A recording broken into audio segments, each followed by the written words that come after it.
Welcome back folks, and welcome back to a new video. So today I want to talk about the recent interview with Piotr Nielubowicz from CD Projekt, who is actually the chief financial officer and member of the board. He recently talked more about upcoming projects that CDPR is working on, including some other stuff. Now keep in mind that this interview was done in Polish, so I had to use Translate to go through it. If there is any mistakes here, keep in mind. If there is any Polish viewers, you can correct me down below in the comments, but I'm going off what the actual website translated it for me. But the link to the actual interview is, as always, down below in the description. First off, he was asked about the third part of The Witcher, including some of the events and everything which they have planned for 2025, which is already in motion. Because if you're not following Witcher Music of the Continent, tour is basically happening now, so if you wanted to listen to The Witcher 3 music live, you're gonna be able to do it in one of the following cities. Because in May and June they're going to have concerts in first Warsaw, then Boston, and also Poznan.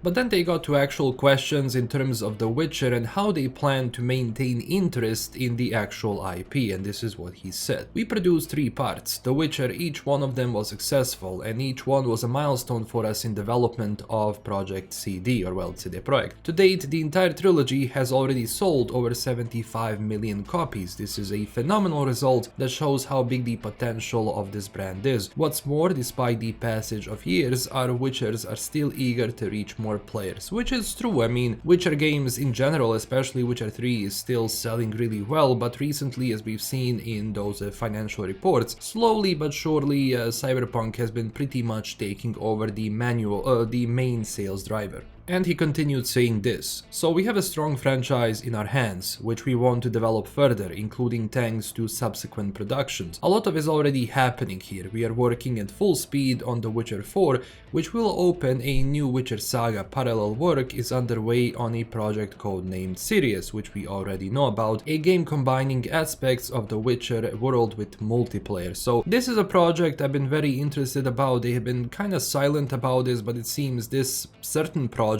which is going to be The Witcher 4, as they said, that they want to reach wider audiences with, is still in development, but we'll see what this one is going to be. Of course, it is going to be multiplayer, but whatever it is in that sense, I hope that multiplayer part is going to be fun, and it's not going to be something which is, just going to be there for like a few weeks and then vanish. At the December TGA, we presented the first trailer, which was created using the proprietary version of the Unreal 5 engine. Although we did not present the game itself, we gave players an idea of what Witcher 4 can be. We wanted to present the main character of the game to the world. We believe that Ciri is a great choice for the new saga because it gives us many narrative and artistic possibilities. It also gives you the opportunity to tell the story from a new perspective. Besides, I cannot reveal anything more. We have the ambition to reach higher and higher with each game, and this also applies to the fourth part of The Witcher.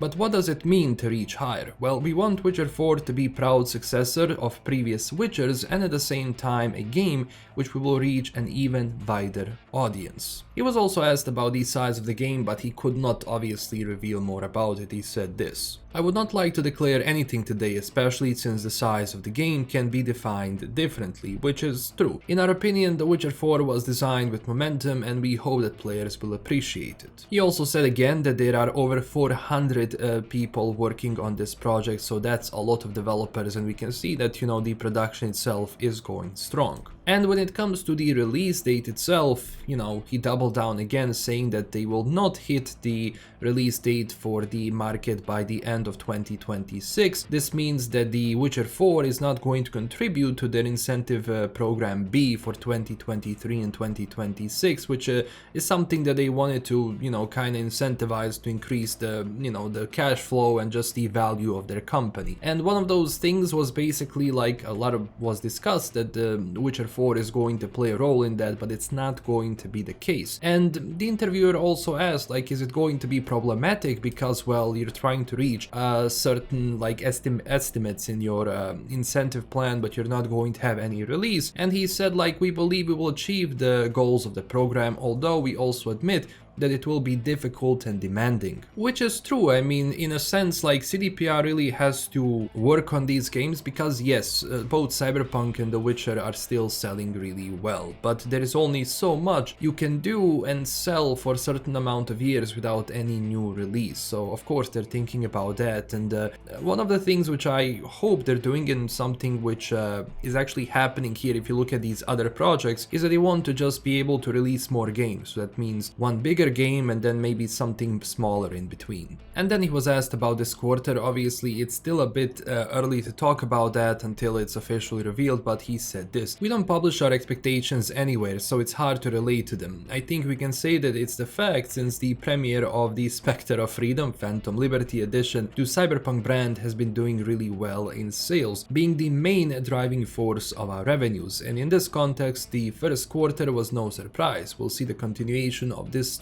positive trend." So as I said, like Cyberpunk is selling well, and it seems like so far at least, you know, they can, you know, take things slow until they release something else, because all of these other things are, you know, giving them money. Now going for the other projects, this is what Piotr said. Currently the closest the premiere is Cyberpunk 2077 Ultimate Edition for the new Nintendo Switch console, which is, yes, coming out on June 5th. This is also a date that a lot of people are speculating that there is going to be a new update for the game, which kind of makes sense. I mean, if they're gonna be releasing this for Nintendo, I'm sure they're going to have something special for everyone else in terms of that update, which is also going to be a part, obviously, of the Nintendo Switch 2 version. And they actually have pretty big expectations for this project, because this is what he said: "The console is heavily awaited by players and gives opportunities that we have never used so far. These are innovative solutions that we can check internally and see that they really make the gameplay feel more attractive. The first media reaction from the community with Cyberpunk 2077 on Switch 2 are also flowing, and these reactions are positive. Of course, the final verdict will always come from players, but so far incoming signals promise a good acceptance of our production." Returning to the previous question, the second most advanced project when it comes to developer involvement is Orion, which is another large game in the world of Cyberpunk. We develop it mainly in our hub in Boston with the support of teams from Poland and Canada. So yes, this project is also moving really well, but of course do not expect, you know, the next Cyberpunk game to come out anytime soon. First they have to sort out The Witcher. And right now they have over 90 people working on it, which is pretty good. I mean, when you consider like the pre-production, kind of a concept stage, this is really good so far. We assume by at the end of the year this number will increase to around 160 people. This is by far the most dynamically growing project currently implemented by CD Projekt, so this is exactly what I said. They don't want these huge breaks between their games anymore, so I'm pretty sure they want to release The Witcher, and then maybe two and a half years after it, maybe even 3 years, they want to have the new Cyberpunk game out. And this is what he had to say about Cyberpunk Sequel. "We want it to be a worthy successor to Cyberpunk 2077, made with even greater momentum and even greater ambition. We are pleased with what the team has developed so far. The work is going according to plan, and we recently announced that we are close to entering the pre-production stage of the project." So basically this means the concepts are being finished and now they can start slowly, you know, getting things rolling. Now when it comes to other projects, this is what he talked about, and keep in mind when they talk about other projects sometimes, it does not necessarily mean a video game project, but rather stuff like live action Cyberpunk adaptation, the new anime and so on, which I'm going to talk about. Among other things, the aforementioned series, but also other smaller projects such as the recently announced cooperation with Scopely, which we already know about, and at the same time we are working on several non-guild projects. I don't know what translation is this. One of them is another animation from Cyberpunk universe, which will debut in the future on Netflix platform. Another example is Hollywood acting production, which we are working on together with anonymous content. So yeah, probably just Hollywood production itself. He was also asked about Hadar, another IP that they're developing, and this is what he said: "We are gradually recruiting new people for the Hadar team. The project is already gaining some weight. This is good news because it means we already closed the initial stages and are moving forward." This is nice because honestly I'm not expecting them to reveal anything about this project for at least 2 to 3 years, unless they want to maybe just announce like just the IP name or whatever, like what is it going to be. But if they kind of keep it secretive as they did like up until this point, I believe we still have about 3, maybe even 4 years until like this is properly announced. Now he was also asked about acquisitions, hostile takeovers, etc, which is kind of happening in the industry right now, where you see like a bunch of studios being bought up by different big conglomerates, so that's not surprising. So this is what he said. You mentioned investments. Are there also acquisitions? Are you talking to studios that could join your group? Currently not. We have great projects that we develop internally. We also work on several projects with external partners. In our opinion, acquisitions are not necessary for further development of the group, which is true. I mean, they can go and buy up different stuff, but it's not going to help you. Ultimately,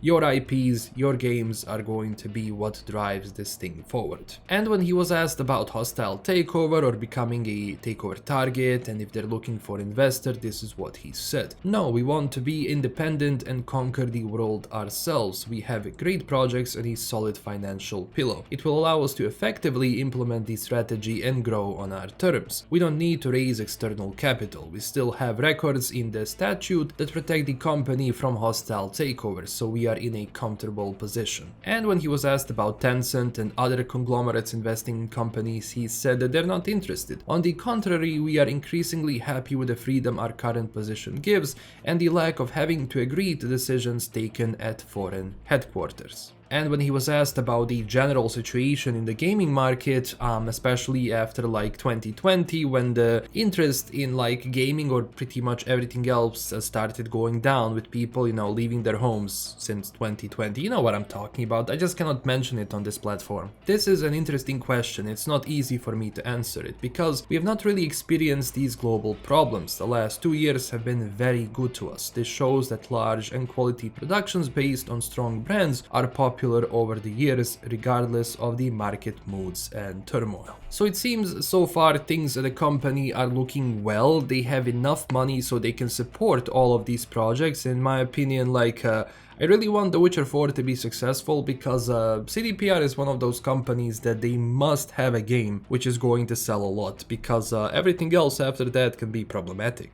Because they have to rely a lot on this cash flow from like their projects, and they don't have too many projects over the years. I mean, let's face it, they have good projects, one that sold a lot, but they don't have a lot of games in that sense of quantity, as you know, other companies would probably print out like 15 games by now. But it seems like having a few games, which are good games, they're going to continue to sell over the years, and they're going to be enough to generate you enough cash flow for you to continue working on your upcoming stuff. So yeah, I mean, that's it so far. Obviously, I'm going to, as I said, leave you a link to it down below, but I'm definitely getting excited for all of these projects. When it comes to the like Cyberpunk update, I'm pretty sure they're going to have something with the release of the Switch 2 version. There is also the Cyberpunk coming out to Mac devices, so that's coming out this year. So a lot of these things in like the Cyberpunk, obviously not so much on The Witcher 3, but at least when it comes to Cyberpunk, one of the things I want them to like release in the future are proper modding tools, just because over the years, since, you know, as next Cyberpunk is being developed, people should be able to create a lot of stuff, and I believe with the current state in the modding community, I think these modding tools would greatly benefit Cyberpunk and just the amount of people who are going to be playing the game and playing with those mods. And that's it for today. Thank you so much for watching. If you enjoyed this video, consider liking and subscribing for more, and also let me know down below in the comments what do you think about all of this. Join our community on Twitter and Discord, and huge thanks to my current Patreon supporters. And as always, I will see you very soon with a new video. Bye bye.